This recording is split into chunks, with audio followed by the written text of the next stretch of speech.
नमस्कार दोस्तों, आपका हमारे YouTube चैनल पर हार्दिक स्वागत है। आज हम आपके लिए करंट अफेयर्स का खजाना लेके आए हैं।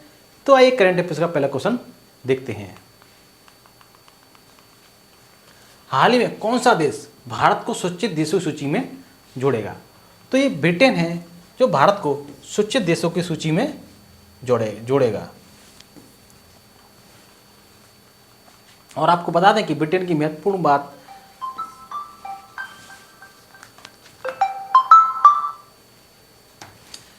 सबसे शक्तिशाली लेजर बनाने पर परियोजना पर काम कर रहा है ब्रिटेन, बल्कन 2020 जिसे बोलते हैं। और आपको बता दें कि एआई सोचा शिखर सम्मेलन की मेजबानी ब्रिटेन ने किया है। नेक्स्ट क्वेश्चन है हमारा, हाल ही में 2024 में घूमने के लिए सबसे बढ़िया गंतव्य स्थल कौन सा बना है? तो ये सिक्किम बना है। सबसे बढ़िया गंतव्य स्थल है सिक्किम। हाल ही में कॉन्कॉर्ड रेलवे कॉरपोरेशन लिमिटेड के सीएमडी बने हैं? तो ये संतोष कुमार झा हैं जो कि कॉन्कॉर्ड रेलवे कॉरपोरेशन के नए सीएमडी बने हैं। नियुक्ति में हम बता दें कि आपको सोमनाथ ट्रस्ट के अध्यक्ष नरेंद्र मोदी जी को चुना गया है। आरबीआई की कार्यकारी निदेशक के रूप में मनोरंजन मिश्रा को चुना गया है। सीबीआई के संयुक्त निदेशक के रूप में प्रवीण मधुकर को नियुक्त किया है। सशस्त्र बल न्यायाधिकरण के अध्यक्ष के रूप में राजेंद्र मेनन को नियुक्त किया है। WHO ने अपने टीवी सलाहकार समूह में सारंग देव को नियुक्त किया है। हाल ही में जारी QS यूनिवर्सिटी रैंकिंग 2024 में कौन शीर्ष पर है? तो पेकिंग यूनिवर्सिटी है, ये शीर्ष पर है। हाल ही में किस राज्य के रंगिया और मरियानी रेलवे स्टेशन को ईट राइट स्टेशन का प्रमाण पत्र मिला है? तो ये असम का है। रंगिया और मरियानी रेलवे स्टेशन इनको ईट राइट स्टेशन का प्रमाण पत्र मिला है, ये असम के हैं।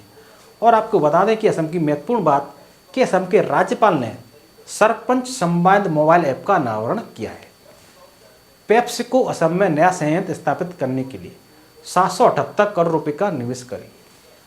असम सरकार बहु विवाह पर प्रतिबंध लगाने के लिए राज्य विधानसभा में विधेयक पेश कर रही है। हाल ही में गोवा में आयोजित राष्ट्रीय खेलों में 200 पदकों का आंकड़ा पार करने वाला पहला राज्य कौन सा बना है? तो ये गोवा में राष्ट्रीय खेल पहली बार हुए हैं। गोवा ऐसा राज्य है जहाँ पहली बार राष्ट्रीय खेल हुए हैं और 200 पदकों का आंकड़ा महाराष्ट्र ने पार किया है। महाराष्ट्र की महत्वपूर्ण बात बताते हैं आपको कि महाराष्ट्र सरकार ने लेक लकड़ी योजना को मंजूरी दी है। महाराष्ट्र सरकार नमो 11 सूत्रीय कार्यक्रम लागू कर रही है। महाराष्ट्र सरकार ने जर्मनी के पेशेवर संघ है जो फुटबॉल लीग है उसके साथ समझौता किया है। महाराष्ट्र सरकार जन्माष्टमी पर प्रो गोविंदा प्रतियोगिता भी आयोजन कर रही है। हाल ही में कौन सा देश संयुक्त राज्य अमेरिका के सिएटल में नया वाणिज्य दूतावास खोलेगा? तो ये भारत है जो कि अमेरिका के सिएटल में वाणिज्य दूतावास खोलेगा। और आपको बता चुके हैं हम भारत की महत्वपूर्ण बात कि भारत ऐसी वनडे इतिहास की पहली टीम है जिसने 3 छक्के लगाए हैं और भारत लगातार छठे महीने तक उभरते बाजारों में शीर्ष पर आया है। हाल ही में किस देश के वैज्ञानिकों ने बुढ़ापा रोधी सफलता का दावा किया है? तो ये चीन ने किया है। हाल ही में दुनिया की सबसे लंबे समय तक शासन करने वाली महिला प्रमुख कौन बनी है? तो शेख हसीना है जो कि बांग्लादेश की 5वीं बार प्रधानमंत्री चुनी गई हैं। तो इन्होंने दुनिया के सबसे लंबे समय तक शासन किया है जो प्रमुख हैं। हाल ही में कौन सा देश अदानी के श्रीलंका पोर्ट टर्मिनल प्रोजेक्ट में $553 मिलियन का निवेश करेगा?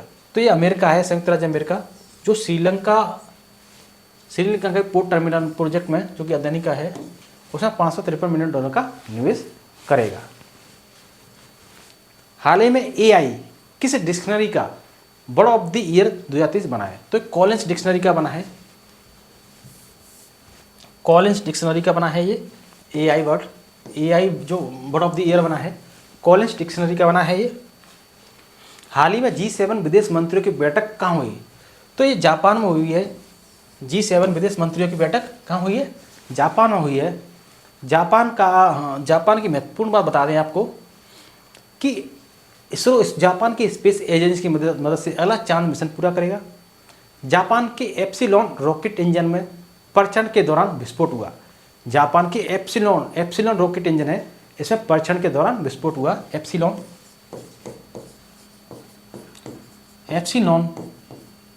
रॉकेट इंजन है जापान का, उसमें परीक्षण के दौरान विस्फोट हुआ?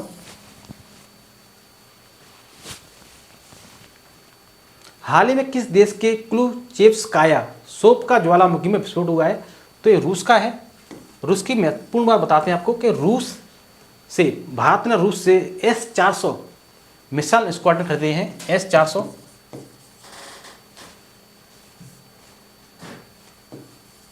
S-400 मिसाइल स्क्वाड्रन खरीदे हैं, जिनमें 3 की आपूर्ति रूस ने भारत को कर दी है, 2 अभी बाकी हैं। और ये चीन मिसाइल स्क्वाड्रन भारत, चीन और पाकिस्तान की सीमा पर तैनात इसने कर दिए हैं। रूस ने परमाणु ऊर्जा वाली महाशक्तिशाली मिसाइल 7 बनाई है। रूस 2024 में अपने रक्षा खर्च में 70% तक बढ़ोतरी कर रहा है। रूस का लूना 25 अंतरिक्षयान चंद्रमा से टकराकर दुर्घटनाग्रस्त हो गया। रूस इस्लामिक बैंकिंग की शुरुआत कर रहा है। रूस ने लिंग परिवर्तन और ट्रांसजेंडर विवाह पर भी प्रतिबंध लगाया है। हाल ही में आई रिपोर्ट के अनुसार किस राज्य में 1/3 से अधिक परिवार 6,000 रुपये प्रतिमाह पर गुजारा कर रहे हैं? 1/3 से भी अधिक परिवार, जो कि बिहार में कर रहे हैं, यानी गरीबी को अपनाते हैं। बीमारी राज्यों में आता है बिहार। और बिहार की महत्वपूर्ण बताते हैं आपको कि बिहार ने न्यायिक सेवाओं में EWS के लिए 10% आरक्षण की घोषणा की है। EWS क्या होता है? EWS होता है इकोनॉमिकल वीकर सेक्शन, मतलब आर्थिक रूप से कमजोर वर्ग, जो कि जनरल में दिया गया है, क्योंकि वो उनका मानना है कि OBC को आरक्षण मिल ही रहा है, तो बिहार जनरल के लिए घोषित किया है EWS, आर्थिक रूप से कमजोर वर्ग। इनको 10% का आरक्षण दे दिया था, लेकिन अब न्यायिक सेवाओं में 10% का आरक्षण दे दिया है बिहार में। और जाति गणना तो बिहार में हुई है, आंकड़े सार्वजनिक कर दिए गए हैं। और बिहार के मुख्यमंत्री रवि महाअभियान 2023 का भी शुभारंभ किया है। और बिहार में शिक्षकों को टेस्ट के माध्यम से सरकारी कर्मचारी का भी दर्जा दिया जा रहा है। हाल ही में उत्तर कोरिया किस देश में अपना राजनयिक मिशन बंद करेगा? तो नेपाल में बंद करेगा। नेपाल की महत्वपूर्ण बात बताते हैं आपको कि भारत और नेपाल के बीच चूल्हा घाट सस्पेंशन ब्रिज पूरी तरह से चालू हो गया है। गाय यात्रा उत्सव नेपाल में मनाया गया। और नेपाल के राष्ट्रपति ने विशंबर श्रेष्ठ को मुख्य न्यायाधीश नियुक्त किया है।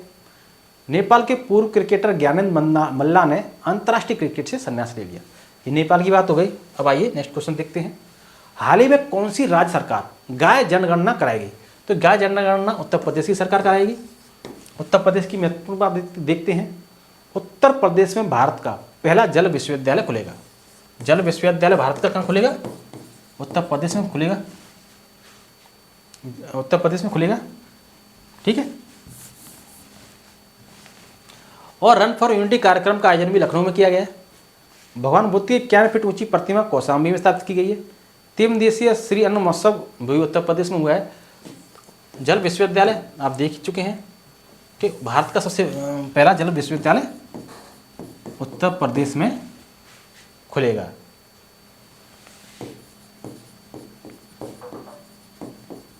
ठीक है, नेक्स्ट क्वेश्चन देखते हैं। हाल ही में भारत और किस देश की सीमा बलों ने अपराध से निपटने के लिए हाथ मिलाया है? तो भारत और नेपाल ने हाथ मिलाया है। भारत और नेपाल ने हाथ मिलाया है। हाल ही में कौन एक दिवसीय अंतर्राष्ट्रीय क्रिकेट में सबसे ज़्यादा शतक 50 जड़ने वाले खिलाड़ी बने हैं? तो विराट कोहली हैं ये, जिन्होंने सबसे ज़्यादा शतक लगाए हैं एक दिवसीय क्रिकेट में। और आपको बता दें कि हाल ही में खेले गए पुरुष एक दिवसीय विश्व कप 2023 के सेमीफाइनल मैच के दौरान विराट कोहली ने न्यूजीलैंड के खिलाफ 50वां शतक जड़कर एक नया कीर्तिमान स्थापित किया। इससे पहले यह रिकॉर्ड सचिन तेंदुलकर के नाम था, जिन्होंने सबसे ज़्यादा 49 शतक लगाए थे। सिलक्यारा सुरंग जो खबरों में थी किस राज्य में स्थित है? तो उत्तराखंड में स्थित है सिलक्यारा सुरंग। और सिलक्यारा सुरंग से क्वेश्चन ROA एग्जाम में भी आया था, ठीक है। हाल ही में राज्य के उत्तरकाशी जिले में ब्रह्मखाल यमुनोत्री राष्ट्रीय राजमार्ग पर सिलक्यारा से डंडाल गांव तक निर्माणाधीन सुरंग ढह गई। और उत्तराखंड में निर्माणाधीन सिलक्यारा सुरंग में 400 मजदूरों के फंसने के बाद सुरंग से मजदूरों को सुरक्षित बाहर निकालने के लिए राहत एवं बचाव अभियान चलाया गया और सबको सुरक्षित बाहर निकाल लिया गया। और सुरंग 12,000 करोड़ रुपए की 4 धाम ऑल वेदर रोड परियोजना का हिस्सा है। किस भारतीय को पुरुषों के world athlete of the year पुरस्कार के लिए चुना गया है? तो नीरज चोपड़ा को चुना गया है। 25 वर्षीय नीरज चोपड़ा भारतीय प्रतिष्ठित सम्मान के लिए चुने गए 5 एथलीटों में से एक हैं।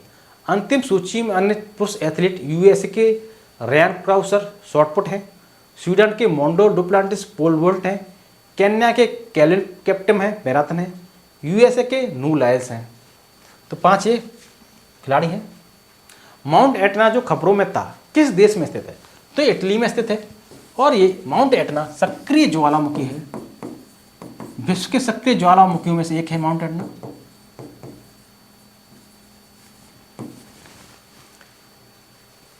पिछले बस इसमें विस्फोट के कारण लोगों की इसमें चिंता बढ़ा दी। इस ज्वाला की गतिविधि का एक लंबा इतिहास है, जिसमें 1500 ईसा वर्ष के रिकॉर्ड किए गए विस्फोट हैं और अब तक कुल मिलाकर 200 से अधिक इसमें विस्फोट हो चुके हैं। झारखंड का गठन भारत के 28वें राज्य के रूप में किस वर्ष हुआ था? तो 2000 में हुआ था झारखंड का गठन। और इसका गठन 15 नवंबर 2000 को हुआ था 28वें राज्य के रूप में। ठीक है, तो ये झारखंड हो गया।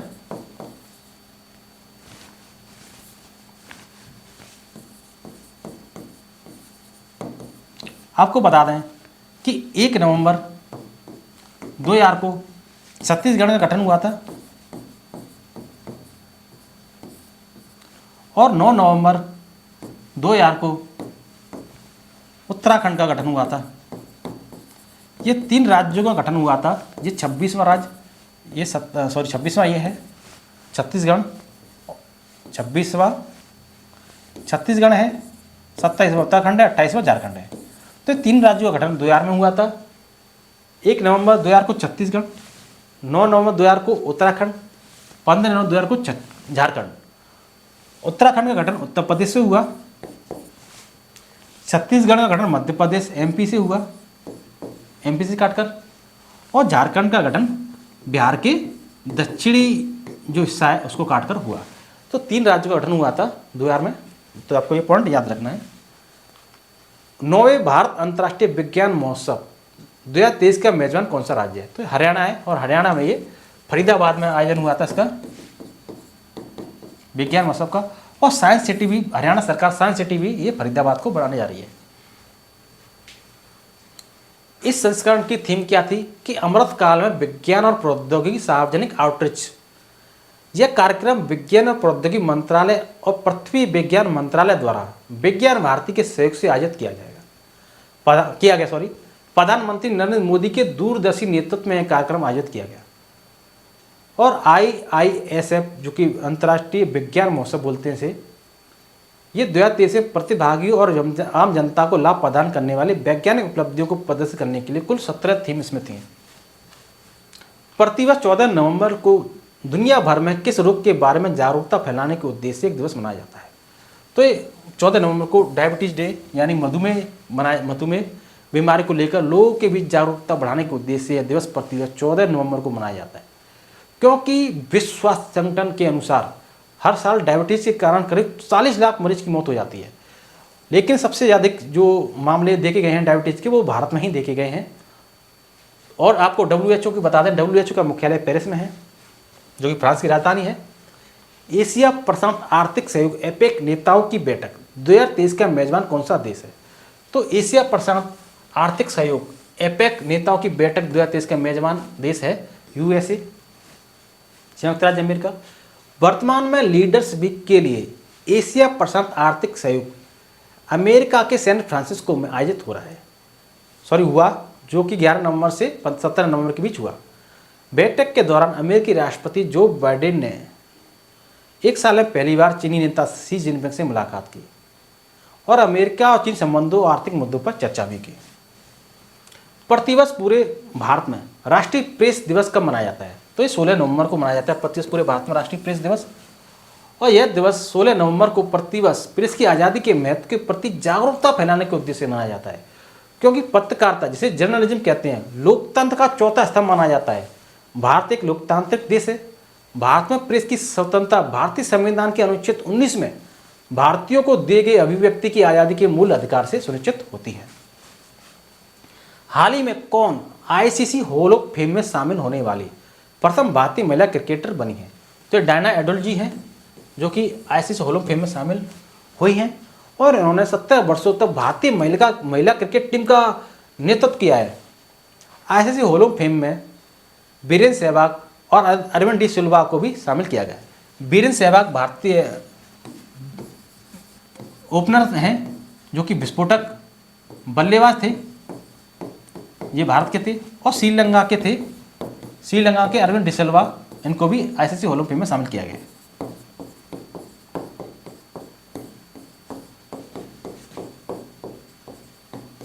ठीक है, नेक्स्ट क्वेश्चन देखते हैं।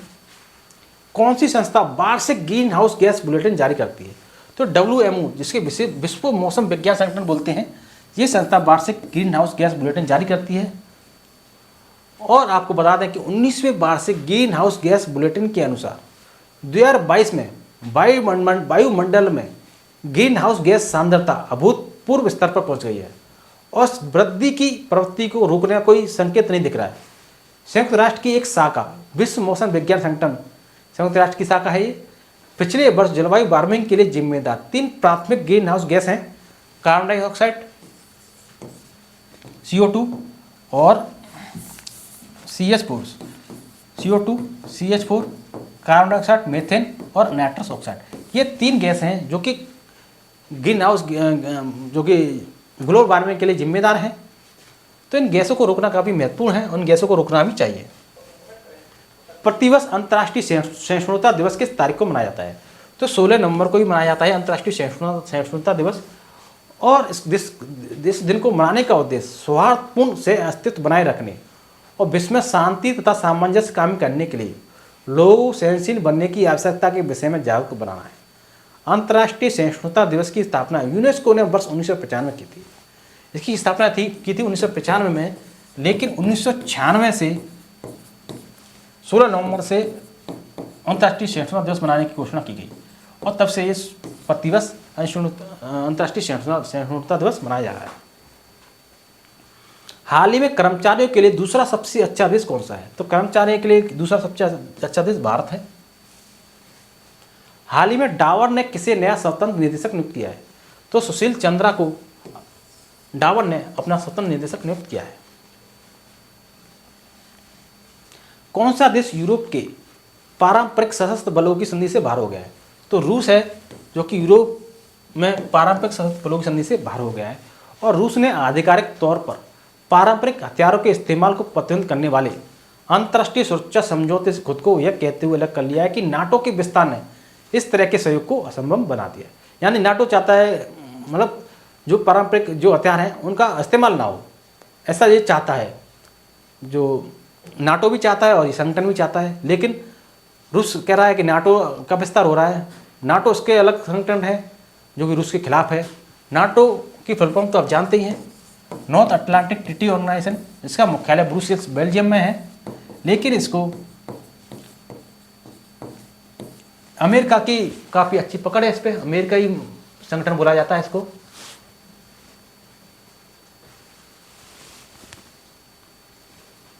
हाल ही में OCI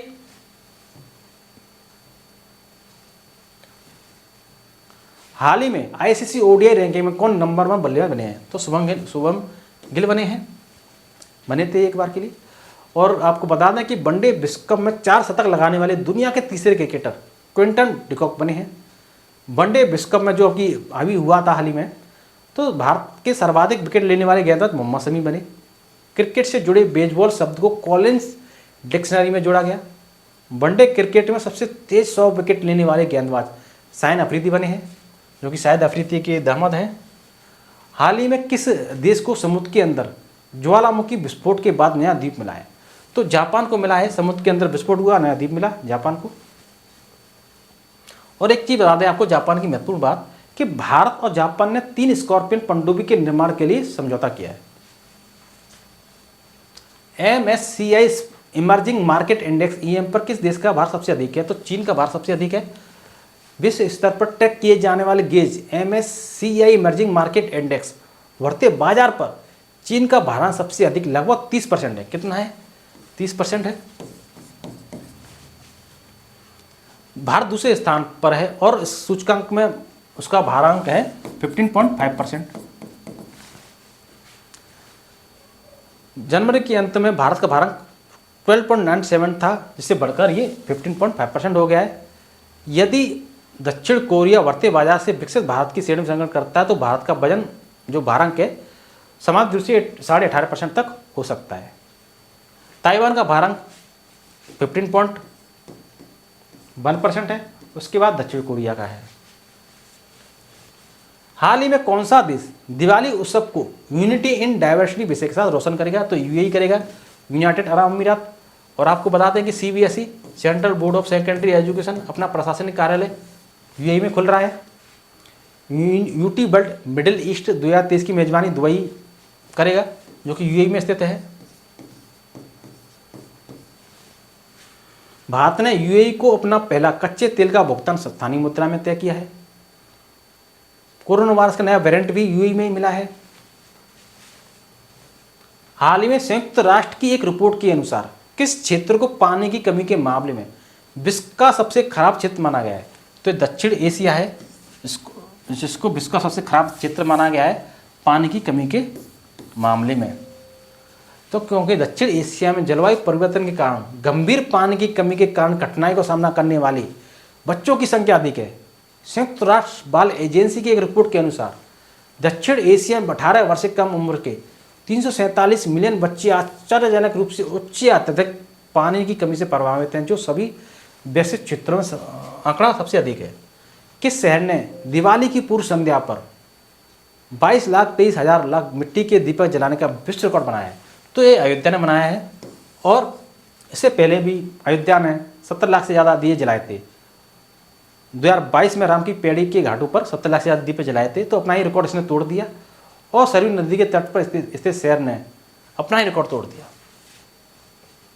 खबरों में नजर आए कार्लो रोबेल्स किस पेशे से जुड़े हुए हैं? तो ये भौतिक विज्ञानी हैं। इन्होंने ब्लैक होल्स की अवधारणा पर काम किया है। इतालवी सैद्धांतिक भौतिक वैज्ञानिक कार्लो रोबेल्स का दावा है कि ब्रह्मांड का निर्माण एक बड़े उछाल के कारण हुआ होगा। डॉक्टर रोवेली की नवीनतम कार्य black holes inside the horizon में ब्लैक होल के विपरीत ब्लैक होल के सैद्धांतिक अस्तित्व की व्याख्या करती है, जबकि ब्लैक होल को सभी पदार्थों का अंतिम कब्रिस्तान माना जाता है जहाँ से कुछ भी, यहाँ तक कि प्रकाश भी बच नहीं सकता। दूसरी ओर ब्लैक होल एक नए ब्रह्मांड का निर्माण कर सकते हैं। एवेंट्स इन मिलेट्स गीत के गायक कौन है जिसे ग्रैमी पुरस्कार के लिए नामित किया गया? तो फागुनी शाह और गौरव शाह दोनों हैं। अमेरिकी भारतीय गायिका फागुनी शाह और उनके पति गौरव शाह द्वारा गाए गए प्रधानमंत्री नरेंद्र मोदी जी के गीत एवेंट्स इन मिलेट्स को 2024 ग्रैमी अवार्ड्स में सर्वश्रेष्ठ वैश्विक संगीत प्रदर्शन श्रेणी में नामांकित किया गया है। यह गीत विश्व की भूख को कम करने की एक और संभावित कुंजी के रूप में सुपर अनाज के बारे में जागरूकता बढ़ाने के लिए बनाया गया था। हाल ही भारत और किस देश के बीच संयुक्त अभ्यास मित्र शक्ति 2023 शुरू हुआ है? तो भारत और श्रीलंका के बीच हुआ है से ये शुरू मित्र शक्ति 2023। और आपको श्रीलंका की महत्वपूर्ण बात बताते हैं कि भारत ने श्रीलंका को डिजिटल पहचान परियोजना के लिए 45 करोड़ रुपए की वित्तीय सहायता प्रदान की। प्रधानमंत्री मोदी जी ने श्रीलंका के राष्ट्रपति से 13वां संशोधन लागू करने का आग्रह भी किया है। लोकसभा आचार समिति ने किस संसद सदस्य के निष्कासन की सिफारिश करने वाली एक रिपोर्ट अपनाई है? तो महुआ मोत्रा है, ये टीएमसी सांसद है, तृणमूल कांग्रेस की सांसद है। इनके निष्कासन की एक रिपोर्ट अपनाई है क्योंकि इन्होंने पूछताछ के बदले नोट को आरोप इन पर लगा है। और शीतकालीन सत्र के पहले दिन लोकसभा में एथिक्स कमेटी की सामने ये रिपोर्ट पेश की जाएगी और वहाँ पर इनको निष्कासित कर दिया गया। हाल ही में भारतीय सेना और बीआरओ ने कहाँ बैली ब्रिज पूरा किया है? तो सिक्किम में किया है ये बैली ब्रिज पूरा। भारतीय सेना और बीआरओ होता है बॉर्डर रोड ऑर्गेनाइजेशन, जो पहाड़ी क्षेत्र होते हैं वहाँ पर सड़क का निर्माण बीआरओ ही करता है, border road organisation.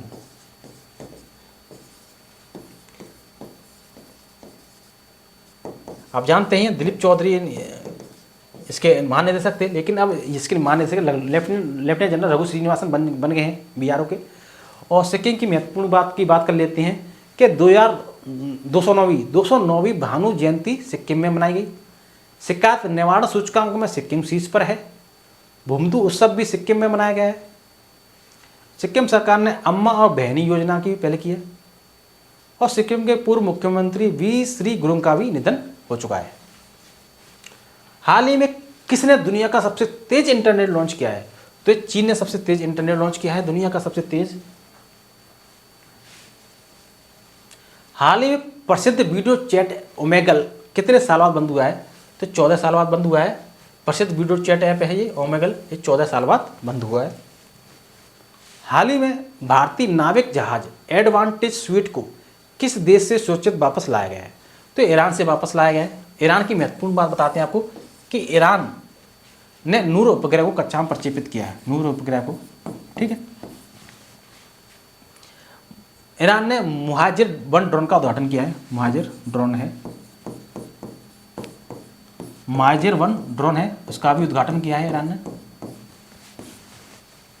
Iran SCO का नया स्थायी सदस्य बन गया है। एससीओ शंघाई सहयोग संगठन है, इसका 9वां स्थायी सदस्य बन गया है ये ईरान।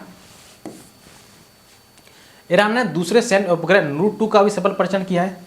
नूर 2 सैन्य उपग्रह है ईरान का सैन्य उपग्रह है नूर 2, इसका भी सफल परीक्षण किया है। ईरान ने नई पीढ़ी की बैलिस्टिक मिसाइल खैबर का भी सफल परीक्षण किया है, खैबर। ये सब पॉइंट हैं, ये आपको जानने चाहिए। नेक्स्ट क्वेश्चन, हाल ही में किस पूर्व क्रिकेटर की बायोपिक 800 रिलीज हुई है? ये मुथैया मुरलीधरन, क्योंकि इन्होंने 800 विकेट लिए थे, तो उन्हीं की बायोपिक है मुथैया मुरलीधरन की। श्रीलंका के गेंदबाज थे। हाल ही में भारत ओपेक ऊर्जा वार्ता की 6ठी बैठक कहाँ आयोजित की गई? तो ये ऑस्ट्रिया में हुई।